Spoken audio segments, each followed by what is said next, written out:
Hello, I'm Faisal Pervez, a South Asia analyst at Stratfor, and this podcast is brought to you by Stratfor Worldview, the world's leading geopolitical intelligence platform. Individual, team, and enterprise memberships are available at worldview.stratfor.com/subscribe.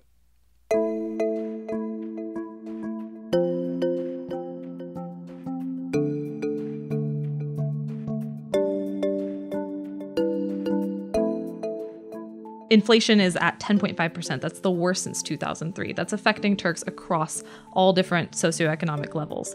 And in terms of how to fight against that inflation, we know that Erdogan has a historic allergy to raising interest rates.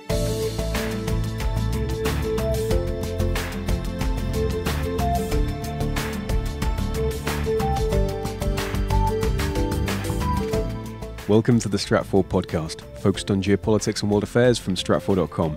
I'm your host, Ben Sheen. Amid Turkey's turbulent political and economic environment at the moment, President Recep Tayyip Erdogan has called for early elections on June 24th. To better understand why he's making this move now and what it means for Turkey, the Middle East and beyond, Stratfor Vice President of Global Analysis Reva Goujon and Middle East and North Africa analyst Emily Hawthorne sit down to unravel early Turkish elections in this episode of the Stratfor Podcast. Thanks for joining us.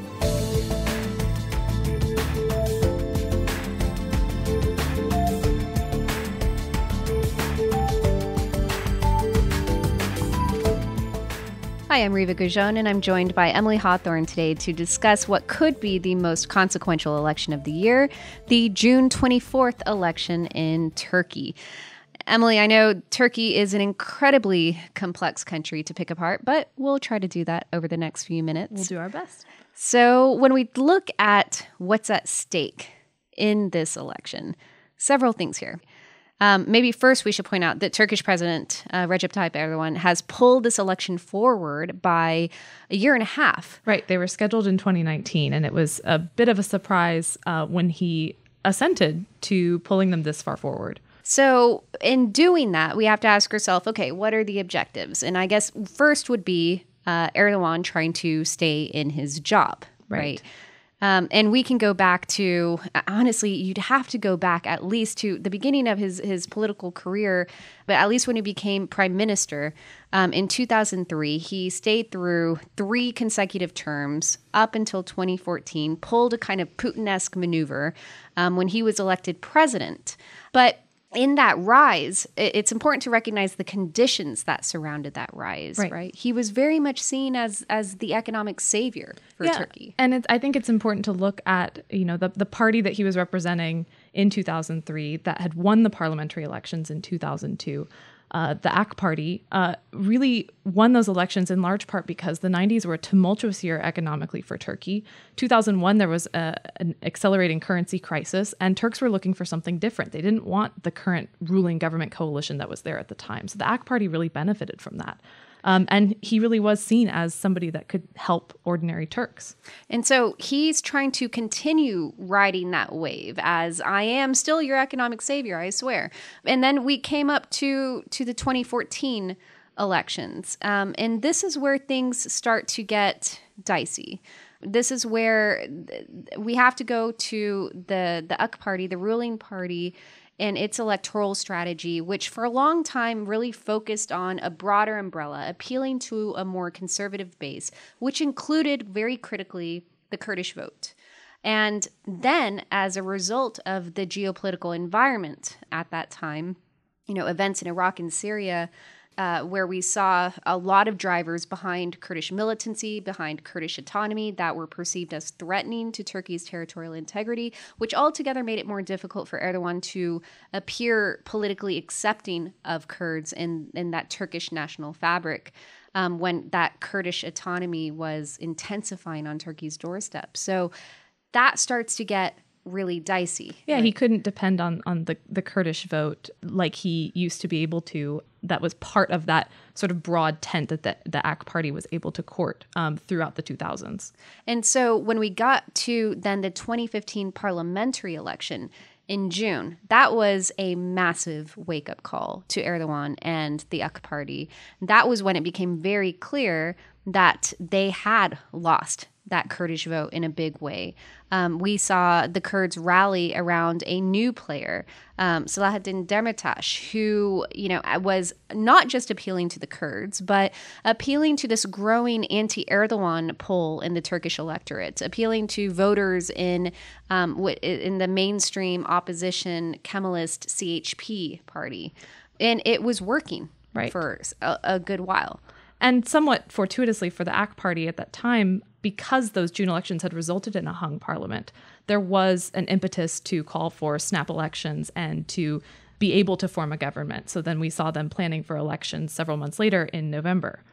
And then in November, we saw Erdogan shift course. And, Erdogan really, he's a political genius in many respects. He could see where things were shifting. And so instead of just trying to fight for the Kurdish vote, which was a losing bet for him, he shifted to a nationalist course. And this is where he made the national security argument and putting the Kurds in the opposition. And it, as a result, appealed to those more nationalist voters that belonged to the traditional nationalist party in Turkey, the MHP. And it worked. The AKP came out victorious. Again, just above that margin, though, with 52% of the vote. And we have to also consider what was happening in Turkey at the time in terms of security. Throughout 2015 and over the summer, there was an intensification of Kurdish militant attacks led by the PKK militant group that operates not just in Turkey, but does have a large field of operations in southeastern Turkey, where we saw throughout 2015 really more and more attacks and an intensification of that conflict between the government and Kurdish militants. And that gave Erdogan and the AK party fuel for showing voters, if you want to ensure your security against this type of militancy, you have to trust us. Yeah, exactly. And so that nationalist card was playing well. Then in that interim, we saw another big development. We saw the fallout of the Gülenists. Now, the Gülenists were within that Islamist camp with the AK party and were crucial to providing an electoral platform for the AK party with lots of influence spread across all kinds of institutions across the country.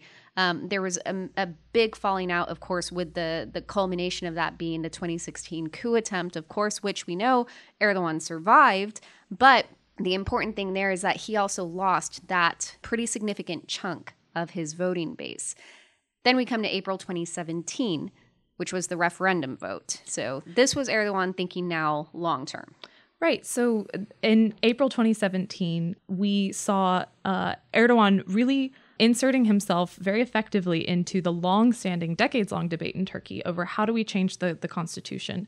Turkey has undergone many military coups over the decades, and the 1980 military coup and the 1982 constitution for years since that time has been viewed by all the different political parties in Turkey as insufficient and giving too much power to the military. There have been various constitutional amendments and referenda over the years. But at this time, Erdogan really capitalized on some of the swell of popular support that he received after the coup attempt and was able to channel the debate in a direction that gave him, well, the presidency, currently occupied by him, more power, the ability to run for a longer period of time, less power to the parliament, removal of the position of prime minister, and many other changes that really do make his position very powerful. And so if anybody can make the most out of a coup, it was Erdogan. And he did. He came out again with a victory on that referendum vote, but again, just barely with 51% of the vote, which brings us to today, June 24th, again, bringing this election early in snap polls. And this is presidential and parliamentary elections. And the reason why the snap elections are really important to Erdogan in particular is because he can essentially use this loophole that says if you call snap elections in your term as president, then you essentially can have a do-over. Essentially, that gives him, if he wins this election as president, 2 more terms, which would allow him to serve until 2029. That is a long time for a single leader to be presiding over the country, but that is Erdogan's goal. We'll get back to our conversation with Reva Goujon and Emily Hawthorne on Turkey's early elections in just one moment. But as you may have noticed, internal Turkish politics can be incredibly complex. These are the kinds of international issues we unravel each and every day at Stratfor Worldview, because nothing exists in a vacuum. What happens in Turkey has growing implications regionally, including Turkey's role in Syria's civil war right next door, as well as globally, as Turkey increasingly leverages its strategic location between the East and the West to expand its influence through the Middle East, and specifically in its relations with the United States, Europe, and Russia. To dig deeper into Turkey's history, geopolitical developments, and also where the country is headed next, be sure to visit our page of related analysis collected under the topic Turkey's Resurgence. We'll include a link in the show notes. And if you're not already a Worldview member, you can learn more about individual, team, and enterprise level access at worldview.stratfor.com/subscribe. And now back to our conversation with Stratfor's Reva Goujon and Emily Hawthorne on Turkey's June 24th early elections. That brings us to the second objective, which is make sure that if he can hold on to that job, that the job is powerful, which goes into all those referendum changes that you were talking about. Right. And I think it's important to realize that the way that that constitutional referendum was written, which in itself was a very tortured process over the years, and a lot of the opposition parties were not happy with those referendum changes that were being proposed. Those changes go into effect on June 24th, whether or not the AK party wins the parliament majority or the plurality, or whether or not Erdogan does in fact win the presidency. So the momentum is there that the position of the president in Turkey is going to become much more powerful on June 24th. Right. No matter what comes out of these elections, those changes are already going to go into effect. So the third objective then for Erdogan is making sure that the environment is going to be conducive to his victory. So this is looking shaky because as we look at the economic outlook on Turkey and those economic clouds darkening, we can see very well then why Erdogan wanted to hold this election so early, to try to head off that storm and to prevent the Turkish voter being impacted by these economic pressures from peeling away that AKP vote. Right. When we look at some of these economic pressures, the worrying picture becomes very clear. Inflation is at 10.5%. That's the worst since 2003. That's affecting Turks across all different socioeconomic levels. And in terms of how to fight against that inflation, we know that Erdogan has a historic allergy to raising interest rates for a number of interesting reasons. But even though the central bank has raised the interest rate over this last year by 500 basis points, it really has not been enough to quell inflation from rising. And this is where things get tricky, right? Because Turkey's up against a lot of structural forces here. We're looking at a rising dollar. We're looking at rising commodity prices. That puts a lot of stress on Turkey's already large current account deficit, which is, 5% of GDP at this point. 5% of GDP. And Turkey also is exposed to a lot of US dollar denominated debt. And when you have any sort of political tremors around Turkey, it's very easy for those financial flows going into Turkey as an emerging market economy to just as easily flow out of the country and leave Turkey in a lurch. And that's where Turkey has experienced a significant amount of GDP growth over the last year, but a lot of that has been fueled by investment and dollar-denominated, euro-denominated investment, and that has contributed to the growing debt problem in Turkey. This is all helping lead to pressure on the lira. And right now, the lira value versus the dollar is at lower levels than it has ever been before. And that free fall is continuing and is certainly getting the attention of a number of investors, and which is really interesting when we look at Erdogan's long-running war against interest rates. You know, this is where we've seen this in the past, where Erdogan will talk about needing to assert more control over the central bank, which of course makes investors very nervous when it comes to the, preserving the autonomy of the central bank in any country. Will they have the freedom to raise interest rates as they see economically fit or not? But Erdogan has persisted in this argument in spite of that very direct economic and immediate effect, even speaking to financial audiences saying, you know what, it is my responsibility and I am going to take more control of the Turkish economy, which really doesn't help that sentiment factor when we look at the drivers that are really depressing the lira against the dollar. That's where those stresses are only going to compound themselves more and more. Right, and that's why the investment community and others are watching so closely to see what are those monetary policy conversations that are going to take place leading up to this election. So the economic outlook, just not looking good and worse by the day. So that brings us then to, okay, what do we have now stacked up in this election? What's the state of the opposition? What are we looking at in terms of the AK Party and its alliances? So we really have three sort of main blocks to think about leading up to this election. We have the alliance between the AK Party and the nationalist MHP. And as you mentioned, in 2015, this sort of pragmatic cooperation between them developed, but it became very clear in the lead up to the constitutional referendum in 2017 that the MHP needed the AK Party's strength in parliament, and the AK Party needed the MHP's votes in parliament to push the referendum over a certain threshold to be able to push it to a popular vote. That was critical for the MHP at the time. It was critical for the AK Party to have the MHP's support at the time. And we've seen that alliance only grow stronger. But as we've noted all along, there was always a fault line in that AK Party MHP alliance, in that even as the MHP was fighting for its own political survival and needed the strength in numbers through the AK Party alliance, to do so, there was a liability to adhering itself too tightly to Erdogan, who was becoming a much more polarizing figure in Turkish politics.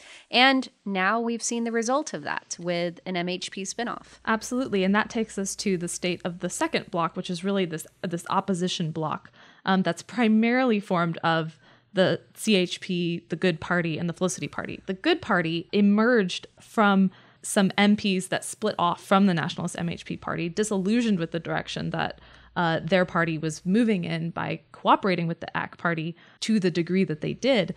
So the Good Party has emerged in trying, it's a nascent party. I think this is also a motivator for why Erdogan consented to have the elections early, because he wanted to head off the development of this party, because they're running after a lot of the same voters that the AK Party relies on.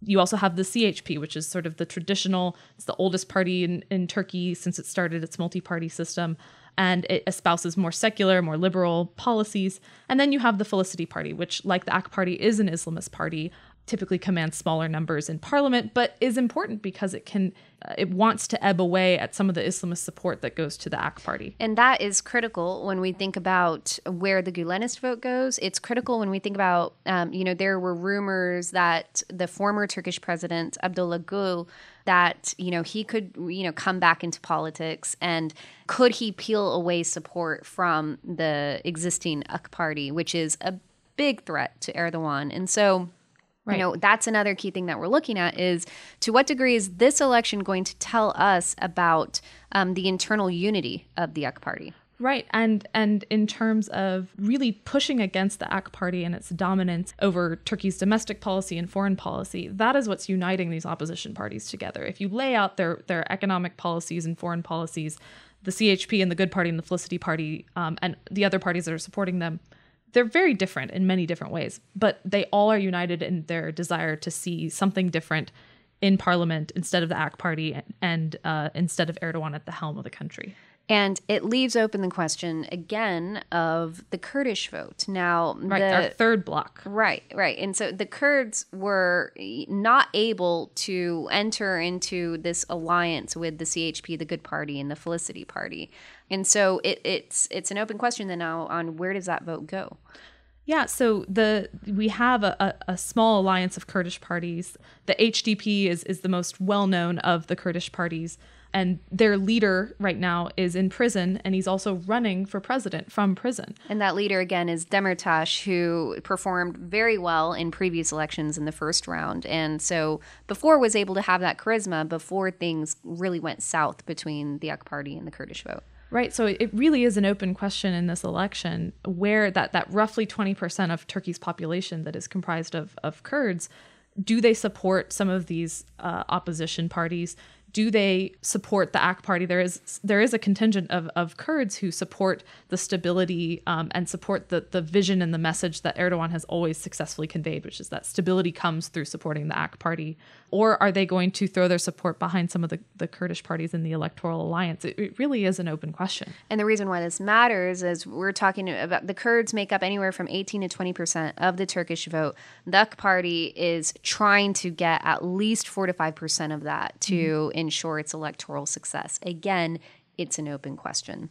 So to wrap up, Emily, as we're looking forward to June 24th and this pivotal election, things that we're going to be watching for, the big questions that we're considering. And I think the first one is recognizing the very real potential for this to go to a second round, given those economic pressures, given the questions around the Kurdish vote, the questions around AK party unity, all of that is up for a test. And Erdogan has excelled, as you said, he's somewhat of a political genius. He excels at splitting the opposition, splitting whatever opposition is in his wake.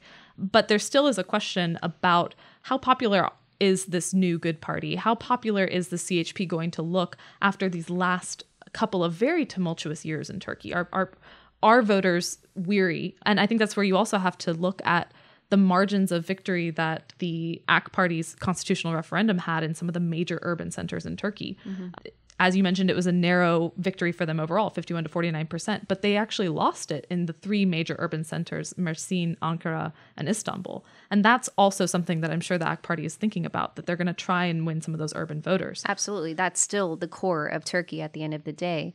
So then, of course, financial audiences are going to be looking really closely at Turkey's monetary policy. Will the central bank be given the political space to operate? Will we see the rate hikes, necessary to try and mitigate the inflation pressures and the currency pressures that we see on Turkey? Although that by itself is not going to be the magic solution here. Turkey's facing a number of structural economic pressures right now, and sentiment-wise, that's not going to get better. No matter who's at the helm of the country, there are serious issues that Turkey's going to be dealing with economically and external forces on them.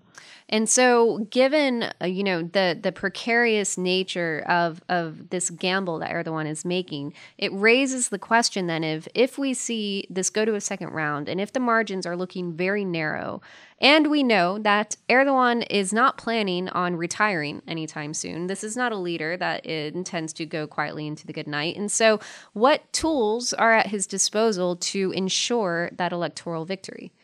Yeah, so he has the power of emergency rule. We've seen this very, very clearly since the coup attempt, where it's very easy for Erdogan to renew the state of emergency and to use the tools of the state. There were all sorts of changes that took place after the coup attempt, sort of changes at the head of the National Security Council and at the ranks of the military that sort of neutered a little bit more the power of some of the security forces. And Erdogan's going to be using that. Absolutely. And so that also is really important when we're talking about the potential for large-scale demonstrations in Turkey. If there are allegations of vote rigging or anything of that sort, emergency rule is certainly a handy tool to apply if you're trying to mitigate that kind of dissent and instability on the streets. So that's one key thing. Also, of course, we know that Erdogan has essentially steamrolled the media.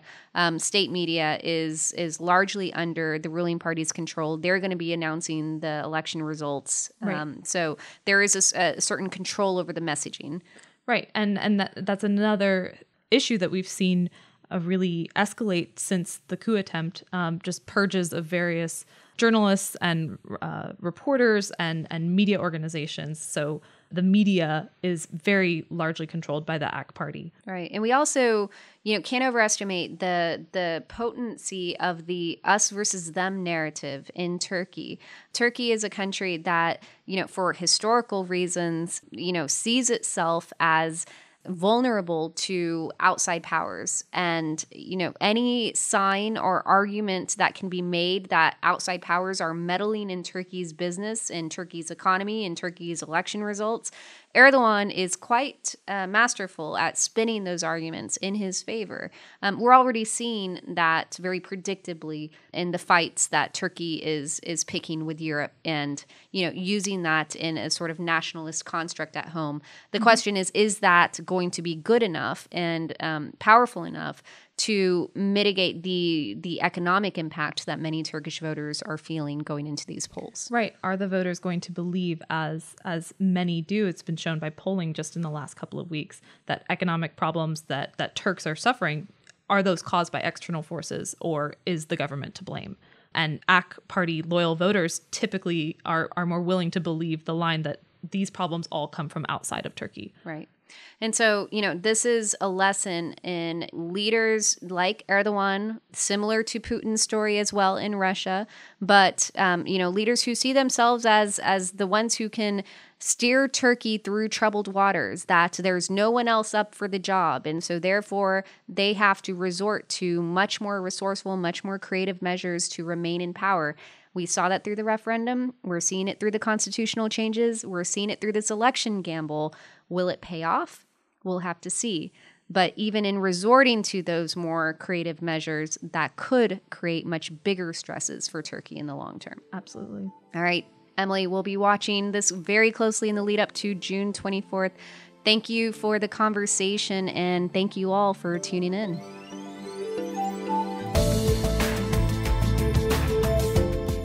Well, that's it for this episode of the Stratfor Podcast. For more insight into Turkey's early elections and current geopolitical environment, be sure to read our related analysis and forecasting at Stratfor Worldview. We'll include links to some suggested articles in the show notes. If you're not already a Worldview member, you can sign up for our free newsletter or learn more about individual, team, and enterprise memberships at worldview.stratfor.com/subscribe. And thank you once again for joining us. And for more geopolitical intelligence, analysis, and forecasting that reveal the underlying significance and future implications of emerging world events, follow us on Twitter @Stratfor.